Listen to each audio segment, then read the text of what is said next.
All right, I'll just start. I want to see, I know that there are some new people on here, so I'll just start by introducing myself. My name is Laura Moss, and this is my 7th season with the Homer Stallions. I started coaching when my daughter was in kinder cheer, coached again when she was in 1st grade, and then when she was in 2nd grade, I took over as director. She's now a 6th grade or going into 6th grade. We're super excited to start up another big season here with the Stallions. I was a Stallions cheerleader way back in the day, and I know that there are a couple more of you moms who were Stallions cheerleaders also.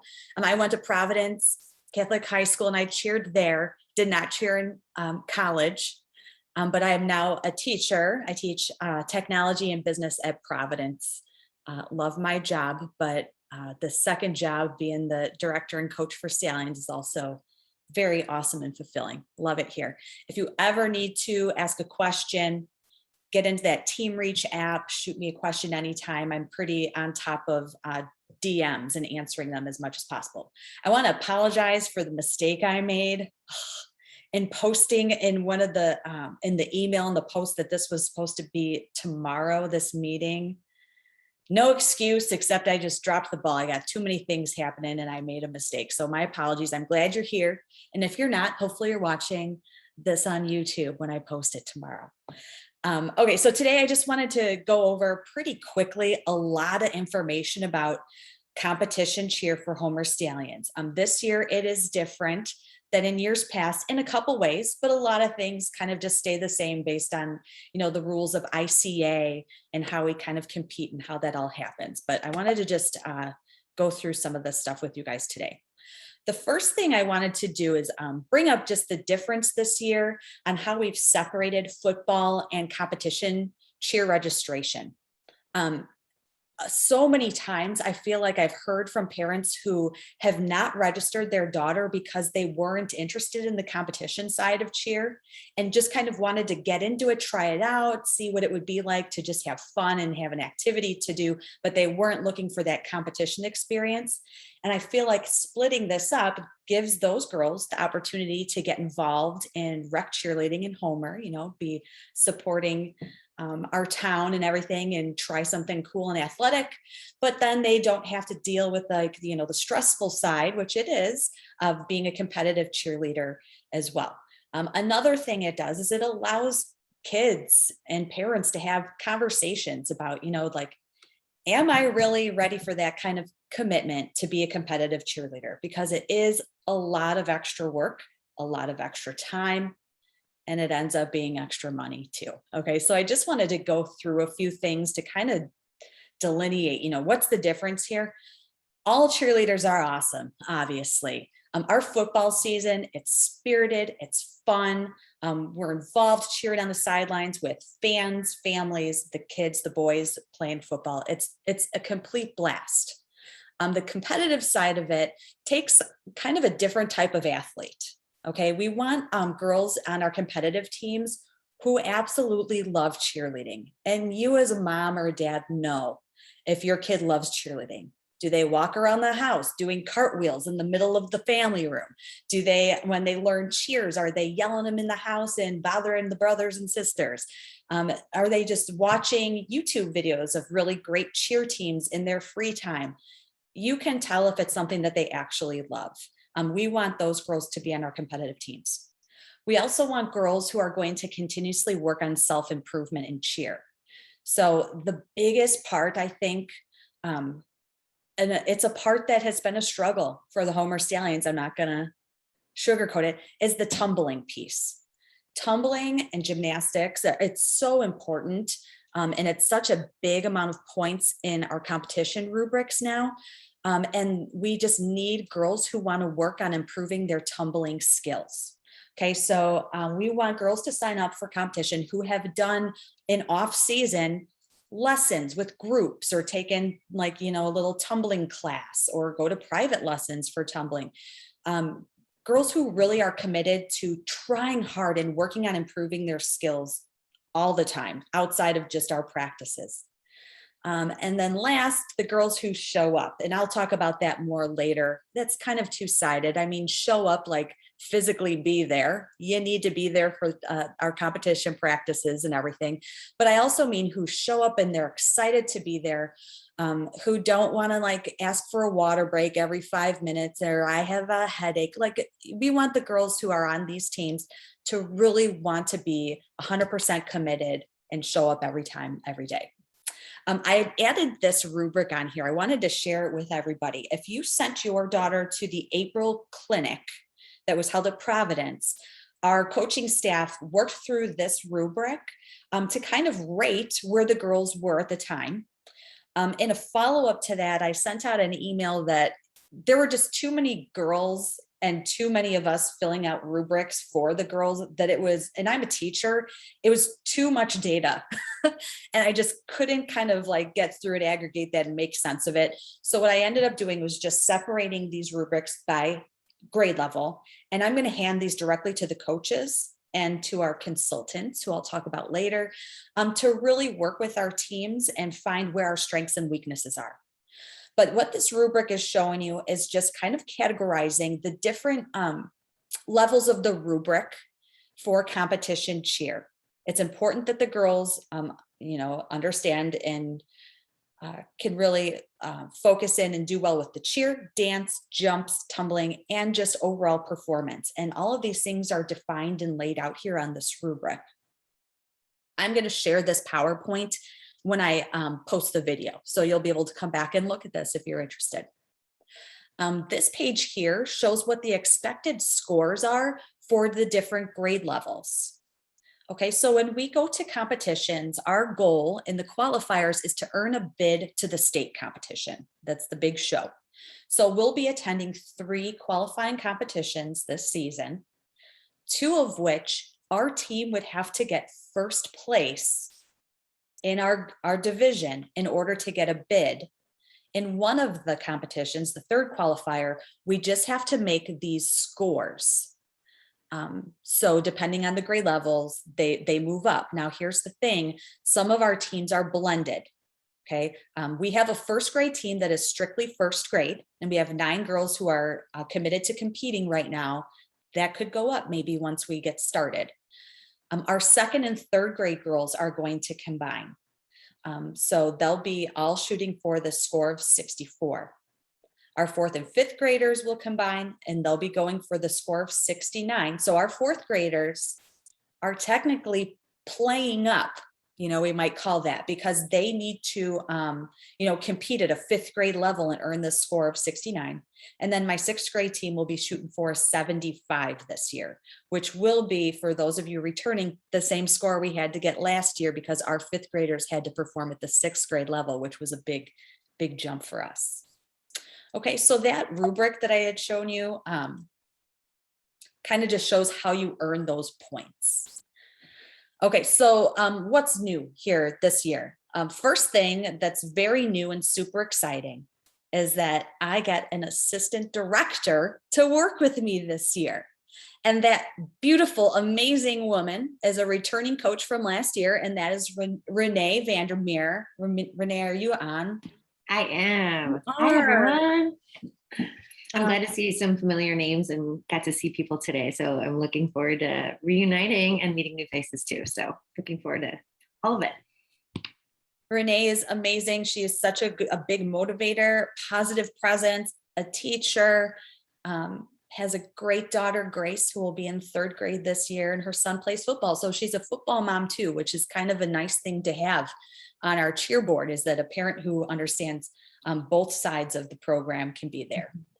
So that's something new. Another new thing is this idea of separating football and competition cheerleading.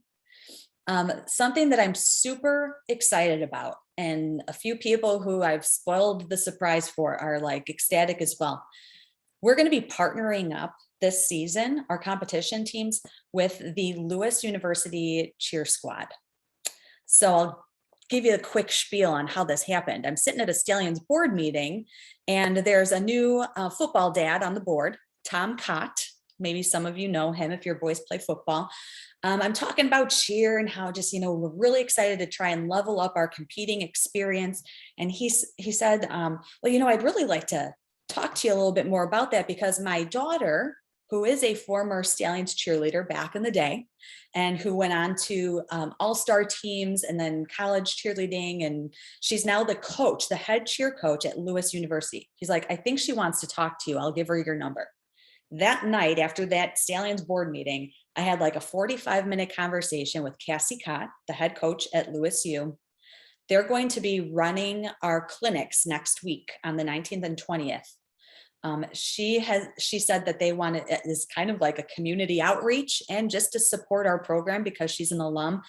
They're going to pair off and really consult our coaches and train our girls and give us drills and skills and help with some choreography and everything that we need to really build a stronger team this year across the board. So that's something new that I'm just over the moon about. Like, I can't wait for that support.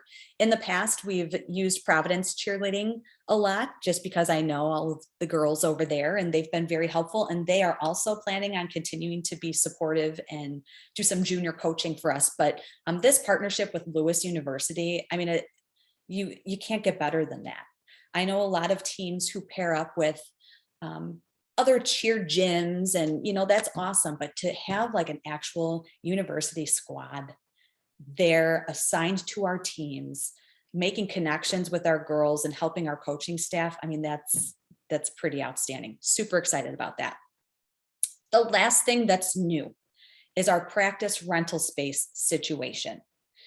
Homer 33C, as wonderful as they are, love the school district.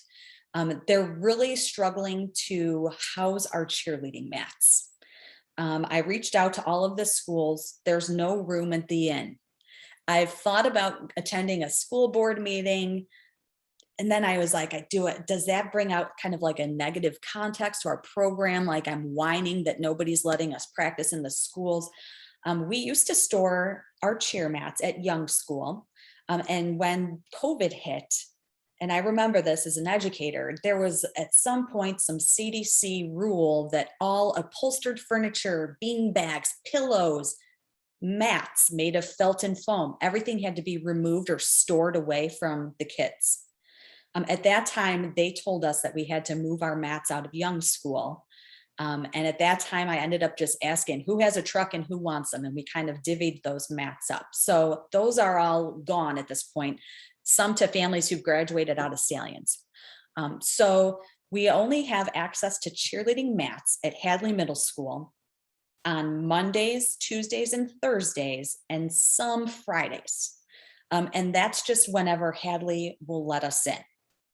Okay, so that's not enough time for our teams to get in our practices a week. As I mentioned earlier, we have 4 competing teams this year. And when you break down the time that we need, when you take into account first grade, we'll have 3 practices a week at an hour and a half each. And then grades 2 through 6 will have 3 practices at 2 hours each. We need 22 and a half hours of practice space. Okay, we're not going to get that just at Hadley.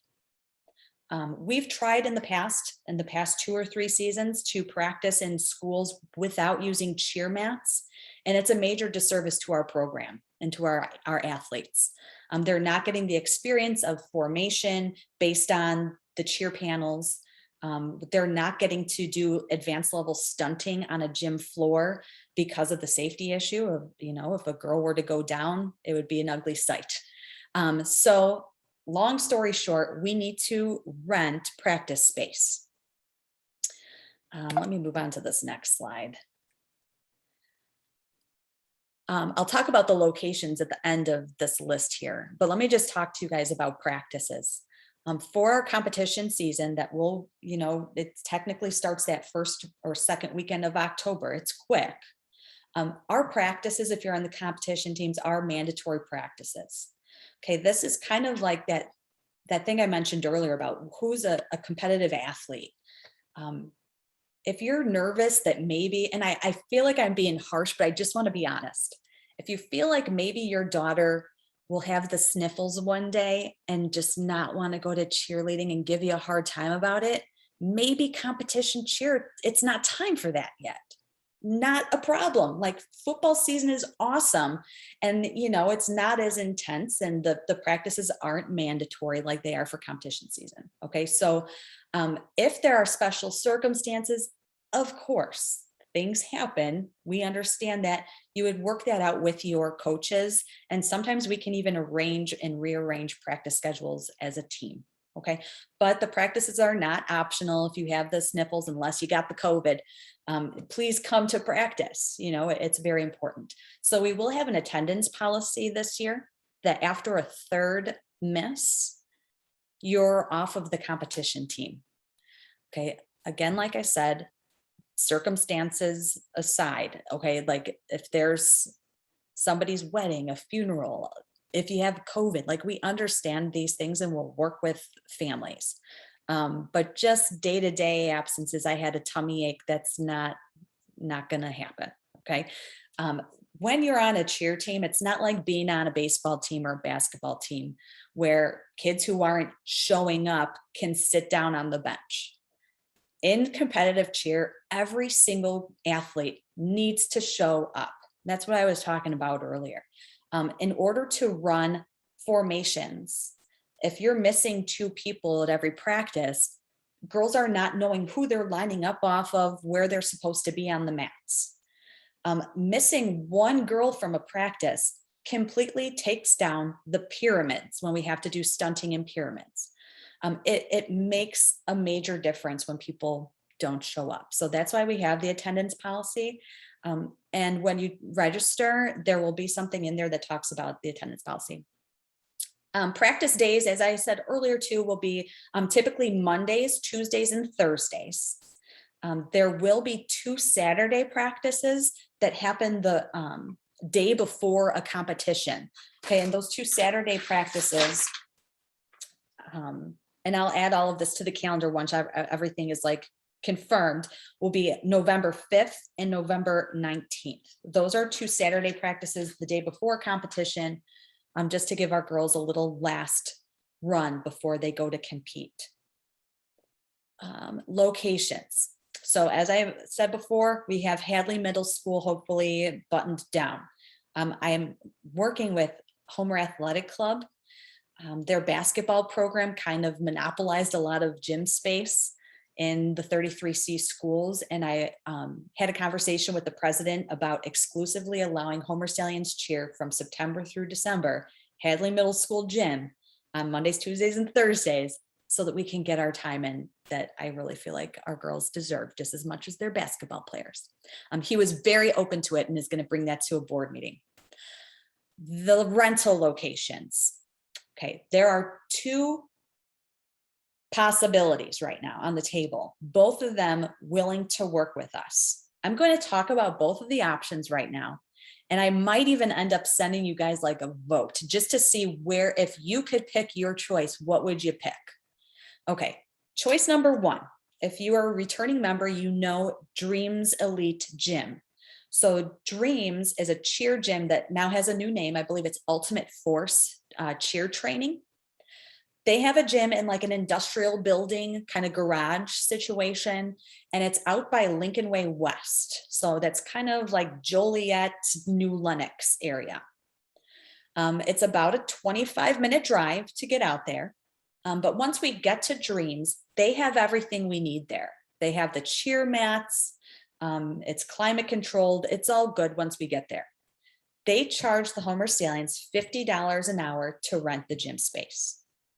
That's option number 1. Option number 2, the Megaplex on Bell Road, right down the street from the junior high school, also has Mondays, Tuesdays, and Thursdays open for Homer Stallions. We'd have our own, we would go on like one of the basketball courts, have our own practice space, our home base that's only 5-10 minutes away from home. However, they don't have cheer mats for us. So what happens is we'll have to fundraise to afford cheer mats. Cheer mats are quoted at about $6,500. Okay, if you take into account fundraising that we already do, like the cookie dough that we're required, that's $60 a family. That would kind of, if we broke it down and split it up across the program, would mean we would hope that every family would be able to fundraise about $100 for us to completely pay off these mats. Okay, so that's the second option. We either drive far away and it's kind of turnkey in and out. But then you think about gas and all of these things to think about nowadays, right? And if you're not staying at Dreams, are you going to come all the way back home and go back? I don't know. Or do we get our own new home base right here in Homer Glen, and we'll fundraise to cover those mats? I have a preference. I kind of like the idea of supporting a local business. I think that we could fundraise. We have some creative minds and we could probably get it done. It would be nice to be close to home and have a place here. However, Dreams is lovely. It's great there too. If people don't feel like we'd be able to kind of all get that extra $100 fundraised, you could always vote for Dreams and it would not be a bad choice. Are there questions about this part, about practices, the attendance policy, our days, or the locations? One thing that came to mind with the mats, where would we store them in between seasons? Like, if I like the idea of fundraising for them and having them for future use, but like, where can we store them in between? As far as I know, I think that if we continue our contract with Megaplex, they would just keep them stored for us. That's awesome. If they wouldn't be able to do that, the blue shed at the football fields is where we used to store them. Yeah. I'm sure we would have to move things around, but we would have to move them and put them back there. That's appealing. Okay, all good.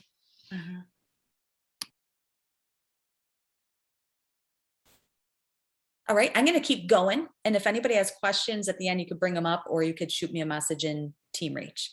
Okay, so the cost for competition cheer will be $225 per girl. Okay, what will this include? Well, that will help us pay for our gym rental at $50 an hour. We have 11 weeks of competition practice. So when you break down all those hours times the 11 weeks, it comes out to over $7,000. And I'll show you that in a minute. It will cover our costs of our qualifying competitions, which are $55 a girl for each of those qualifiers. And then state competition is $155 per girl. It will also include new team shoes. Everybody will get a new pair of clean shoes for competition use only. You'll get a competition bow, a separate bow aside from the football bow. Okay, that's only for the competition teams. It pays for an insurance that we have to account $20 per athlete for both ICA and our Homer Stallions. It pays for the music for competition. Each mix that we create for our teams costs $350. ICA charges our organization dues every year, so we split that across all 50 some athletes. And then that will also leave us with a small bank for swag items. So like if we go to Cheer Princess, let's say, for one of the competitions, I've seen where like they make little gift bags of like tiaras for the girls, or, you know, something that's thematic, or a little gift, something to give to the girls after they compete. Okay, this $225, it's really your $350 plus this $225 is how much it costs to be part of this competitive organization, ICA.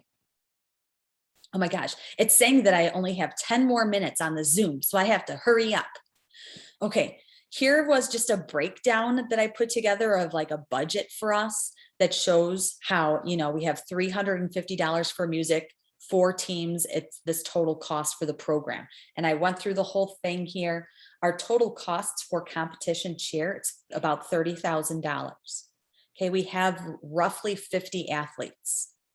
Okay, so if we had 50 athletes who paid $350, this is how much we already have Plus I included our Providence April cheer clinic. We made 1,030. So what we have left like as a balance is $18,530 to compete. So that divided by 50 is about $223.90 per girl. That's a breakdown of the cost. I like to be super transparent. Like this is still on point with like what the Orland Pioneers charge. It's way less than programs like Platinum charges. So it's like we're where we should be as a rec program. I mentioned before about fundraising. I would love if we could get some parents together who are not on the coaching staff to kind of head up a fundraising committee. Just come up with ideas. I mean, even if we decide to do split the pot at games or come up with some other creative, fun ideas for a night out for parents and stuff. I would love if some parents would get together and volunteer to do that. That would cover 100% of your participation hours. And in fact, if you do step up to be on a fundraising committee, and I'll take like 6 parents, I'll get your participation fee reimbursed to you that day. Okay. I told you guys before the cheer mats, if we do go to Megaplex, we're quoted at about $6,500. That's something to shoot for. Last thing, and this is to be determined, but I wanted to throw it out there.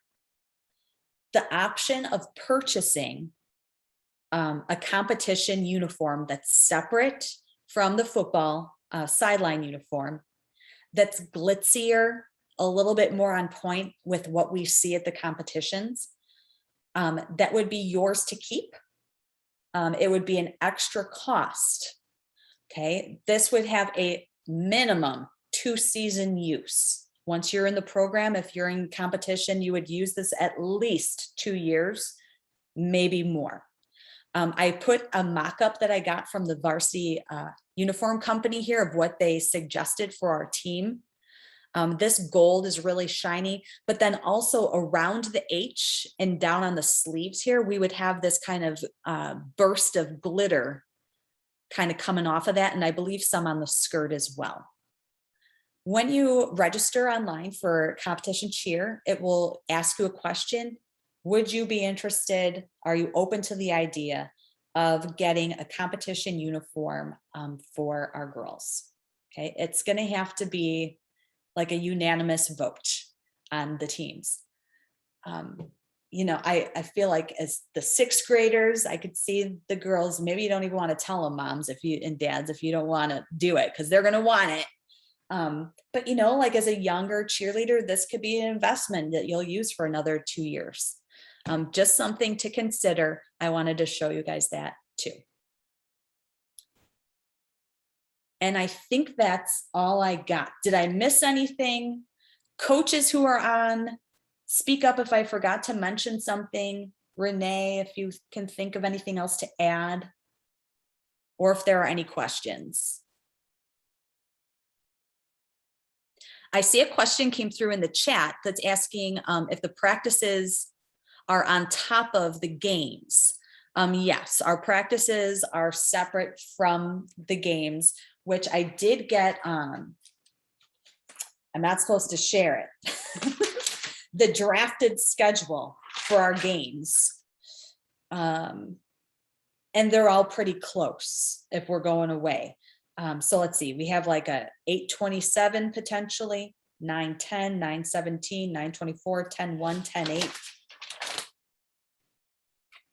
So 10:8 we won't go to because we'll be at competition. And then 2 home games at the end or the second half of October, the 15th and 22nd. Those are draft dates. So we're going to pick up at least 2 away games this season. We'll talk more about those once the schedule is like finished up.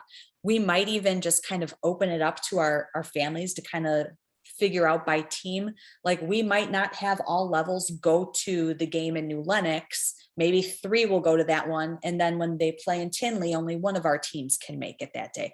We're going to kind of figure that out once we get the schedule set up, but we will be doing some away games this year. My reasoning behind that, I feel like games are a really good practice for even our competition teams to go out there and actually practice performance and to, work on their routine. So there will be girls who will be at the football games, and part of our competition routine that we do is like a halftime cheer, but they'll be placed in areas that they'll be kind of easy to, move on without, if that makes sense. Very crafty choreography. And as a football mom as well, I think having these little girls at the away games or like their little Super Bowl games that they have, I think it's a big part of the rec football cheer community. So I'm all about the away games as too. And I know like football parents, we miss the girls when they're not there at the away games. So I think that'll be a nice, like you said, extra practice for them. And then it gives the whole community in the spirit. Yeah. I think that what we do at the Stallions is so much closer to what the cheerleading experience is in high school than any of the other programs that are all-star or whatever, competition only. When you're a high school cheerleader, you're out in the cold at the football games. It's part of what you do. So it's a good thing for them to kind of have the edge and have that experience early.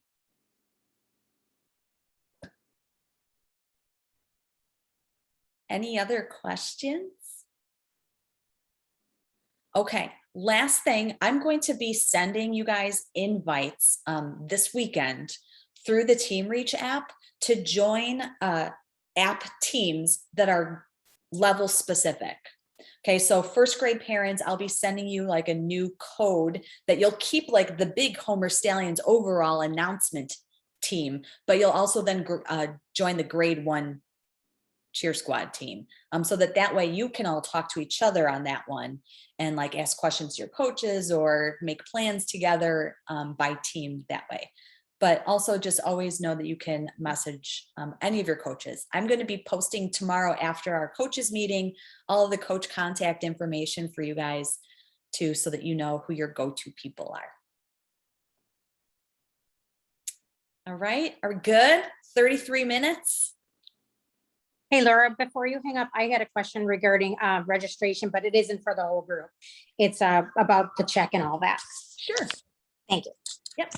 So I'm going to, I might even just get on right now since we're at the computers, and I could open up the competition registration, and it's kind of the same process you went through for football, but you don't have to do participation fee again or anything like that.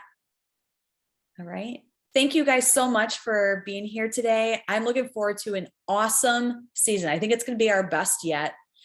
Our families are second to none. Being part of the Stallions experience is like one of the greatest parts of living in Homer Glen. So looking forward to having a lot of fun this season. And thank you for your ongoing support and love. We're going to have a blast. So thanks for coming out. Bye, everybody. Bye. Thank you. Thank you. Hey, real Okay, quick. hold What on. is the just because I was missed it. What is the price for the football cheer? $350. $350, and then the participation was $150. I think it was 200 this year, wasn't it? Okay, there we go. I just wanted to make sure. And then the 225 is going to be opened. You're going to open that maybe in the next, day or two or whatever. I'll open it as soon as we hang up this call. Cool. Yeah, I just want to get it all done before I leave on vacation. All right, perfect. Thanks so much. That's it. Right there. Thanks. And thanks for stopping by today. Sure. Bye-bye. Bye. All right. All right. Nicely done. Thanks for your help. Thank you. I'm going to end this because I think I have less than a minute. Okay, perfect. Okay, talk to you tomorrow. Bye. Bye.